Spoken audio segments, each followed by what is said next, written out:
Ce projet est devenu un projet continental. Quand on l'a présenté avec l'Union africaine, ONU Femmes, les femmes étaient tellement contentes, les femmes de l'Ouganda, du Kenya, du Sénégal, du Bénin. Ah, nous, il faut que ce soit un projet continental. Elles ont décidé d'en faire un projet africain. Donc, ça veut dire que nous avons le leadership de ce projet. Et le leadership d'un projet, ça veut dire quoi? Ça veut dire que nous tous qui sommes là, nous devons nous donner l'engagement, la force et le courage de maîtriser ce sujet. Parce que demain, c'est vous qui allez former les femmes des autres pays. Attention, hein? C'est vous qui allez partir. Parce que les pays pilotes, le Sénégal, le Bénin, a décidé de rejoindre la Guinée pour être pays pilote. Mais moi, je voulais avancer au moins sur ça avant de faire la réunion avec les deux autres pays. Ouverture ce jeudi à Conakry de la formation en technique de production de plants et en sensibilisation sur les changements climatiques. C'est une initiative de Aoulin Guinée dans le cadre du PETEFGI, entendez programme de la transition écologique des femmes de Guinée. Une formation qui va durer 3 jours. Ce programme de formation qui va se dérouler pendant ces 3 jours est en toute première approche une rubrique fondamentale du programme de transition écologique des femmes de Guinée, avec son projet pilote de reboisement inclusif et durable placé sous le sigle « Une femme, un arbre » qui comporte les volets suivants. Volet 1, formation de 25 femmes et filles leaders en sensibilisation sur les changements climatiques, parce que c'est important. Volet 2, initiation de 15 jeunes filles et femmes en technique de protection de plants. Les femmes viennent de communes de Conakry, mais aussi et surtout de l'intérieur du pays. La formation va se dérouler en 2 phases. La phase théorique, l'autre phase est purement pratique. Elle va se dérouler sur le terrain. Mon nom c'est Yula Ibrahim Souri.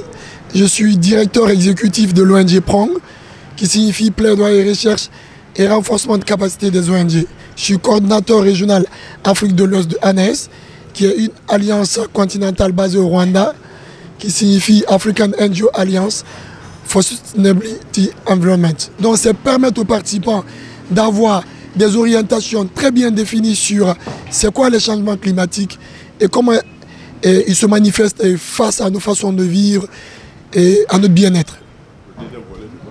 Le deuxième volet, c'est de capaciter les participants sur comment mettre en pratique ce qu'ils auront à apprendre sur la protection de l'environnement. Et cette formation sera beaucoup plus figée sur les approches de germination de plants, c'est-à-dire être des pépinaristes, apprendre les femmes à pouvoir faire leur propre pépinière, leur propre plan pour des actions de restauration des écosystèmes critiques. Oui, la première formation, elle est purement théorique, mais accompagnée de jeux ludiques, créatifs et collaboratifs. C'est le deuxième volet qui sera purement terrain pour pouvoir permettre aux participants de mettre en pratique leurs connaissances. Une femme, un arbre est une composante du PETEFGI. Ce programme vise à restaurer le couvert végétal de la Guinée. Je m'appelle Radia Kadia Tchoungaï. Je suis chef du projet Une femme, un arbre. Ce plan d'action stratégique a pour projet pilote et une femme, un arbre. Ça veut dire que pendant 5 ans, nous voulons mettre à terre 2500 000 arbres pour la Guinée. Parce qu'il y a un constat qui est là. La dégradation est une réalité en Guinée aujourd'hui. Les forêts classées qui existaient ne sont plus là. Et les forêts villageoises ne sont plus là. Si les forêts classées qui sont là sont minimes par rapport à celles qui existaient à l'indépendance. Donc nous voulons changer cette situation Parce que d'abord, la Guinée est considérée comme le château d'eau de l'Afrique occidentale. Plusieurs fleuves sous-régionaux, régionaux même, prennent leur source en Guinée.